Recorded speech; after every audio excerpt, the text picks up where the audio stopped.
Halo guys, selamat datang di channel Alur Cerita Film, Sisi Dunia Z. Bersama saya Kibito, di video kali ini saya akan menceritakan seluruh alur cerita film The End Bully yang dirilis pada tahun 2006. Untuk lebih jelasnya kita langsung saja simak cerita lengkapnya.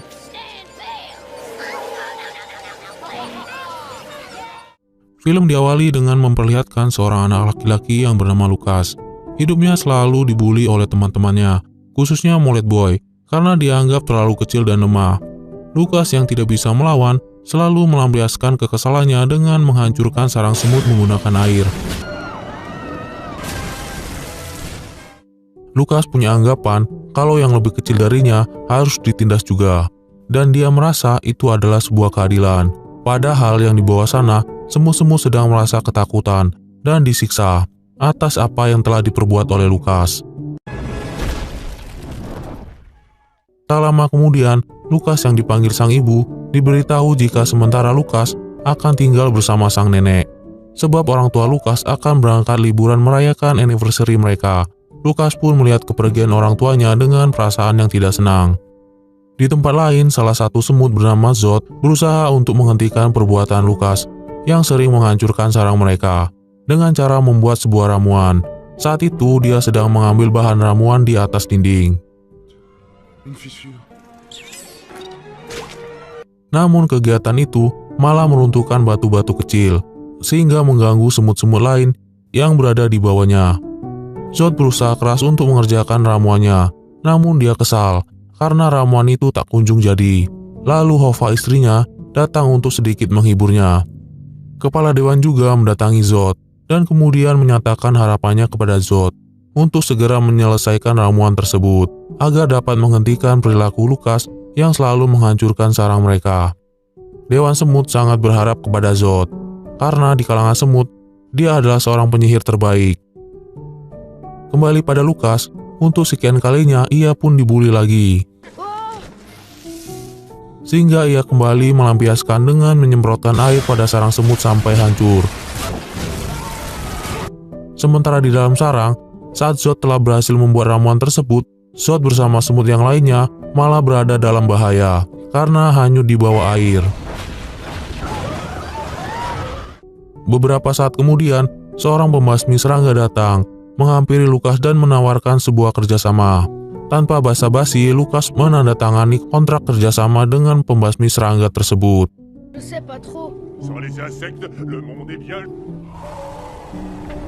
Akibat dari perbuatan Lucas, semua semut-semut semakin kesal.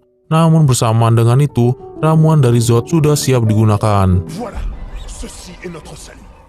Pada malam harinya, para semut datang menemui Lucas yang sedang tertidur pulas. Mereka kemudian memasukkan ramuan tersebut ke telinga Lucas, sehingga tubuh Lucas berubah menjadi semakin kecil seperti semut. Di sisi lain, nenek Lucas yang terbangun datang ke kamar Lucas untuk mengeceknya. Tapi karena sekarang Lucas sudah berubah menjadi kecil, ia pun tidak dapat melihatnya. Sehingga pada waktu melihat semut-semut berjalan, sang nenek menggunakan teropongnya, dan ia pun tersadar jika Lucas dibawa pergi oleh para semut. Tetapi bukannya menolong, sang nenek justru malah pingsan. Sesampainya di sarang semut, Lucas dihadapkan pada Dewan Penghakiman, di mana para semut mengatakan untuk memakannya saja sebagai hukuman yang pantas untuk Lucas. Akan tetapi, sang ratu semut memberi kebijakan dengan memberikannya hukuman tinggal bersama para semut, supaya Lucas bisa belajar dan paham bagaimana rasanya menjadi kawanan semut. Tetapi ternyata keputusan itu menuai banyak penolakan oleh para semut lainnya. Karena keputusan ratu tidak bisa diganggu-gugat, sang ratu pun mempersilahkan siapa saja yang bersedia mengajari Lucas. Lalu Hova mengajukan diri untuk mengajarkan Lucas menjadi seperti semut. Pada keesokan harinya, Hova mengajak Lucas untuk segera mengikuti pekerjaan para semut. Lucas dimasukkan ke dalam tim bocil yang bertugas mencari makanan. Tentu saja Lucas sangat sulit beradaptasi saat melakukan pekerjaan itu, sebab dia memang bukanlah seekor semut. Misalnya saat para semut memanjat dinding, Lucas terus saja gagal melakukannya. Melihat hal itu, Hova mencoba menyemangatinya dan menasihati Lukas supaya sabar menjalani hari-harinya sebagai semut.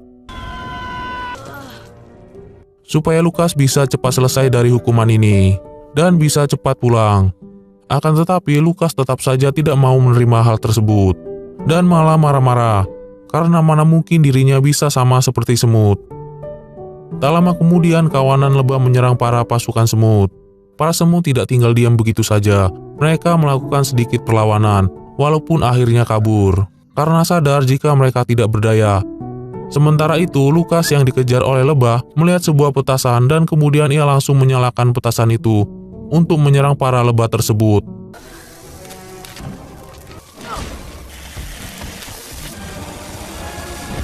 Ternyata cara itu pun berhasil. Akhirnya ia mampu mengusir para lebah. Setelah kejadian itu, Lukas pun mendapat pujian dari para semut atas keberhasilannya mengusir para lebah. Tetapi Zod tetap tidak mau menerima Lukas, karena dia masih kesal atas perbuatan Lukas yang terdahulu. Zod tetap akan menganggap Lukas sebagai musuh.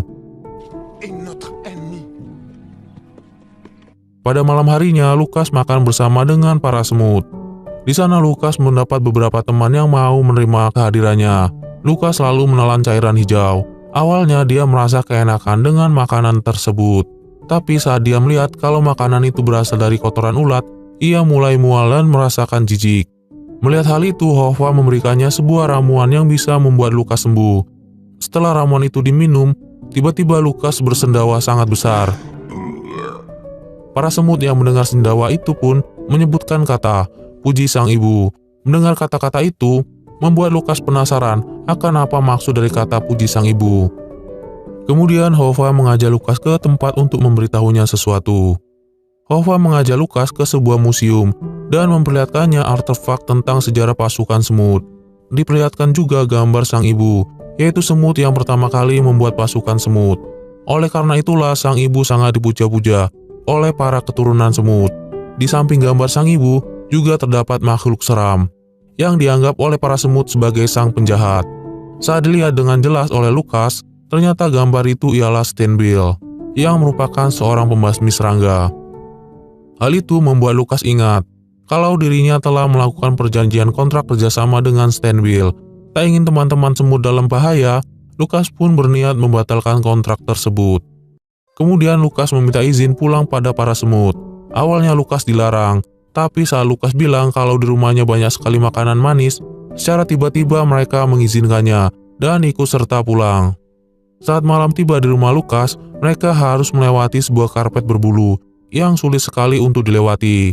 Hal itu pun membuat para semut mengurungkan niatnya dan ingin kembali lagi. Tapi kemudian Lukas menahan kawan-kawannya karena dia punya ide, yaitu terbang menggunakan kelopak bunga dengan bantuan energi kipas angin. Hal itu akan membuat mereka terbang keliling, mengitari rumah Lukas. Setelah berhasil melewati karpet berbulu, dua kawan Lukas sangat senang, karena di sana benar-benar ada makanan manis, yaitu jelly bean. Sementara Lukas menghubungi Steinbill melalui telepon, tapi ternyata yang dihubungi oleh Lukas adalah kontak pemesan pizza. Namun karena sulitnya Lukas menekan satu persatu nomor itu, Lukas tak menyadari jika dia telah salah nomor. Tak lama kemudian, Tiffany, kakak Lukas, datang untuk menelepon. Lukas dan semut-semut lainnya segera bersembunyi. Namun salah satu semut masih menampakkan dirinya sambil mengambil jeli. Tiffany yang melihatnya langsung menghajar semut tersebut. Tapi untungnya saja masih bisa selamat dengan bersembunyi. Saat Lukas sedang kabur bersama semut yang lainnya, sang nenek datang untuk menghentikan Tiffany yang masih mencari-cari semut tersebut, karena sang nenek tahu kalau Lukas sedang menjadi kawanan semut. Melihat tingkah aneh sang nenek, Tiffany menjadi bingung dan mengira neneknya sudah gila, karena telah menganggap Lukas menjadi semut. Setibanya di sarang, Zod menemui Lukas untuk mengatakan kalau dirinya telah menemukan sebuah ramuan, supaya Lukas bisa kembali menjadi besar lagi. Akan tetapi, Zod hanya akan menunjukkannya saja, dan tak berniat memberikannya, karena Zod khawatir kalau Lukas akan merusak sarangnya lagi jika kembali normal. Mendengar ucapan itu, Lukas menjadi sedih dan pergi merenungi nasibnya. Ia merasa sudah tidak punya harapan lagi untuk bisa pulang. Lalu Lukas pergi menyendiri ke tepi sungai Namun secara tiba-tiba seekor katak raksasa muncul tepat di hadapannya. Katak itu pun langsung menyerang dengan cepat. Lukas pun pergi meninggalkan tempat tersebut. Sedangkan di sisi lain, Hova bertanya kepada Zod, di mana keberadaan Lukas. Zod menjawab, tak perlu terlalu khawatir, kan Lukas adalah musuh semut. Namun Hova dan kawan-kawan merasa Lukas telah banyak menolong mereka dari berbagai bahaya, sehingga mereka masih mau memperdulikannya. Mereka pun langsung pergi mencari Lukas. Saat berhasil menemui Lukas, ternyata dia sedang dikejar-kejar oleh seekor katak. Bukannya menolong, Hova dan kawan-kawan justru lari dari kejaran katak tersebut. Ketika para semut menaiki sebuah kaleng untuk berlindung, di sana Lukas berusaha untuk memanjat, tetapi tetap saja dia tidak berhasil, sehingga Lukas akhirnya dimakan oleh katak tersebut.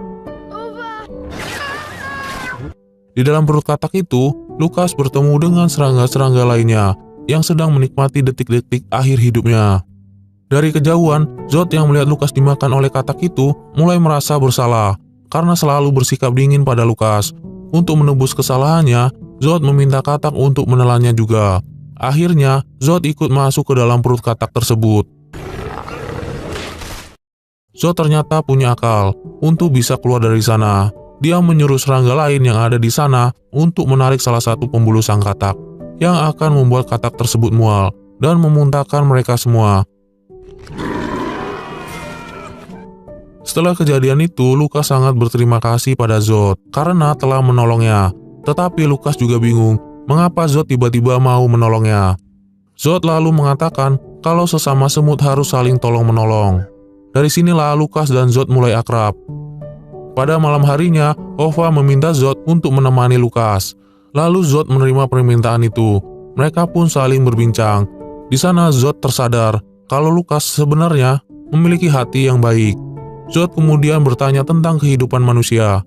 Lukas mengatakan kalau kehidupan manusia itu sebenarnya tak selalu hidup bersama-sama, melainkan mereka terkadang sendiri-sendiri.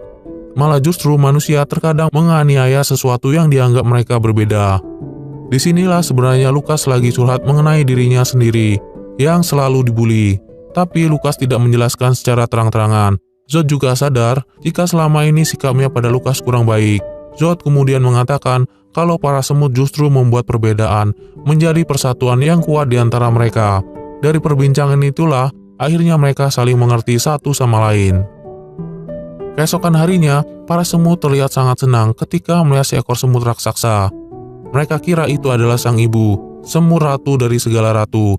Tapi setelah Lukas melihatnya, dia menjelaskan kalau itu bukanlah ibu semut, melainkan Stenbil, sang pembasmi serangga yang akan menghancurkan para pasukan semut. Di sini Lukas terheran-heran kenapa Stenbil masih datang, padahal dia sudah meneleponnya saat itu untuk membatalkan kontraknya. Tanpa disadari dia sudah salah sambung. Dewan Semut lalu bertanya, mengapa Lukas bisa tahu kalau Stenbil akan membasmi para semut?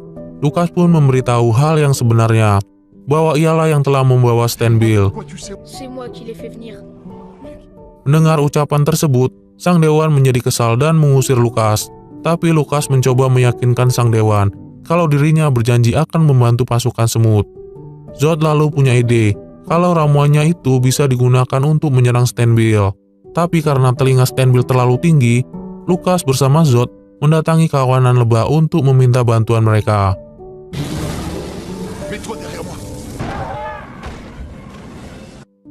Di sana ternyata para lebah juga bersedia untuk membantu semut, karena sarang mereka juga telah dihancurkan oleh Stenbil.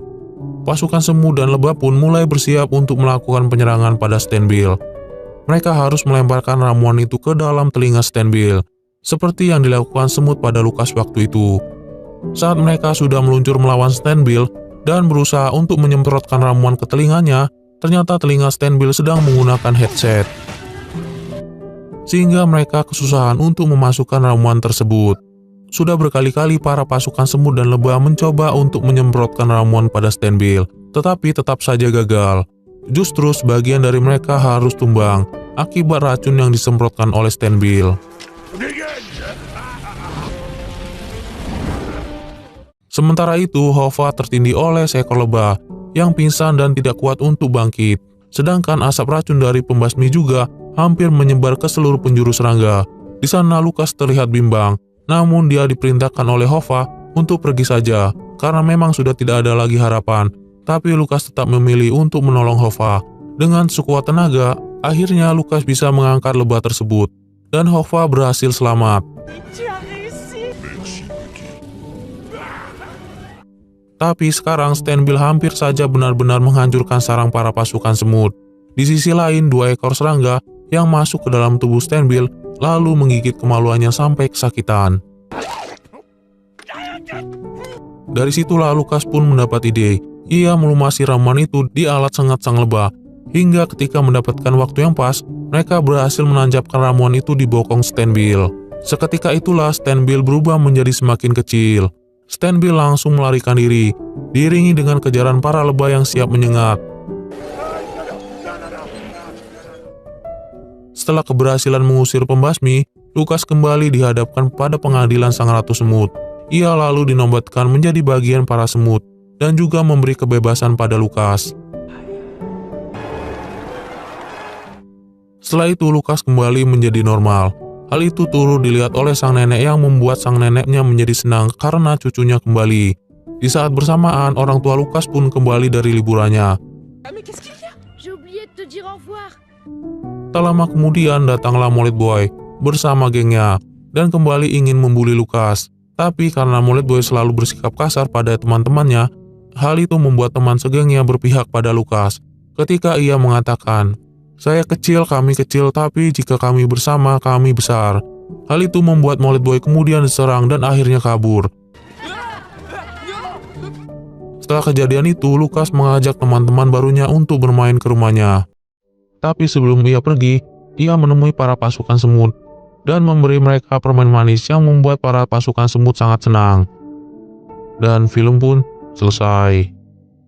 Dari film ini kita bisa belajar untuk saling menghargai satu dengan yang lain dan jangan menindas kaum yang lemah. Tapi kita harus menjadikan perbedaan itu menjadi kekuatan yang besar, seperti yang dilakukan oleh para semut. Oke deh guys, sampai di sini dulu ya alur film kali ini. Terima kasih telah menonton alur film ini. Jangan lupa like, komen, dan subscribe-nya ya. Sampai jumpa di video-video selanjutnya. Bye.